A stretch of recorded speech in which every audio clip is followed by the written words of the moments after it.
Hi, my name's MJ. I'm a trans man. I started my medical transition about 10 years ago. I was on testosterone for 3 years. I had top surgery, but I wanted to use this time to address some common questions I get asked about top surgery. For anyone who doesn't know, the type of top surgery that I opted for was a little bit unconventional. Even though I did get double incision with grafts, is what it's referred to. I chose to leave fat in my chest because I'm a bigger dude, and realistically, a lot of men my size would have moves. This was especially unconventional back when I did get top surgery. I have seen since then that trans men are discovering that not everybody wants the same results, and people are more open to the fact that not everybody has the same goals with top surgery. My only goal was passing. I have a son, and my only thought was when we are walking along the beach, I want to ensure that I can pass as an everyday fat dude as much as possible. It's so funny because like a lot of cis men, they've even reached out to me. Some of them, they're insecure because they've been taught to not like having fat in their chest and having moves or whatever. And to me, their insecurity was my dream. The first question I get asked a lot is, if I lost weight, would I need revisions? This is a good question, but no, I wouldn't. And I only know that because I had top surgery so long ago and my weight is always up and down. So I've had experience with this topic. As my weight goes down, my chest goes down as well. And even if I did lose a significant amount of weight and became really thin, to me, it wouldn't make sense to have a flat chest still because I have always had loose skin in my stomach and pudge. I had a childbirth stomach before I even went through childbirth. So in my opinion, honestly, like for my build, it just still wouldn't look right if I had a completely flat chest. Another question I get asked, and this typically isn't presented in a wholesome manner, is sometimes mainly TERFs, but women who just don't approve of trans folks in general. Typically, they will ask me questions like, well, if you can go shirtless in public, why can't I? You are barking up the wrong tree. I can absolutely promise you no trans man on this earth gives a shit if you wanted to go shirtless. So we're not the ones,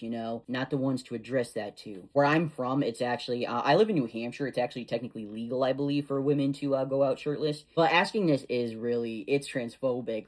Like be so fucking for real right now. Comparing somebody who had gender affirming surgery, went through a painful recovery just so that they can go out in the world as themselves and, have that freedom. Comparing them to a woman is innately transphobic. Like, come on, you're being a shithead. It is what it is. Another question I get asked, which actually is very wholesome, is people who have loved ones that are about to get top surgery. They'll ask me, like, what can I purchase for them to make things easier, more comfortable? Obviously, I can't speak for anyone. I'm just my own person and had my own experience. In my opinion, a great gift would be zip-up hoodies with pockets. And that's because after surgery, you typically have drains, and zip-up hoodies like that have pockets were amazing for me. I only had a couple, so that was kind of a struggle for me, and I would always put like the drains like in my pocket so I was able to be more mobile while I was recovering, and also just like easy meals to prepare. Unless they have somebody that is able to like cook 3 square meals for them a day,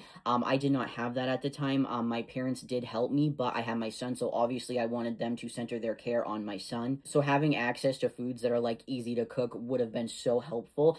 So that's something I would suggest as well. So another question I get asked surrounds weight. A lot of other bigger trans men reach out to me, and they have issues with them not being able to get top surgery because of their BMI. This is a touchy topic because I understand that there are higher risks operating on higher BMIs, which I do have and I did have during surgery. However, in my experience, I went to 2 different consults, and I also sort of had like a phone type consult, and not one person mentioned my weight as being like an issue. Speaking from my perspective, I would never give medical advice. I'm not a doctor, you know what I mean? I do think it's obviously very important to listen to medical professionals and take medical risks seriously. However, I think a lot of surgeons that don't have a lot of experience in the trans community, they don't quite grasp how serious like gender affirming care is and how dangerous it can be when people do not have access to it. So if I was ever like to go back in time and somebody acted like my weight was an issue, I definitely absolutely 100% would get a second opinion. And my BMI when I had top surgery was much higher because I believe I was like 250 to something like that, you know what I mean? So it was actually higher than it is now, and I still never got questioned about it.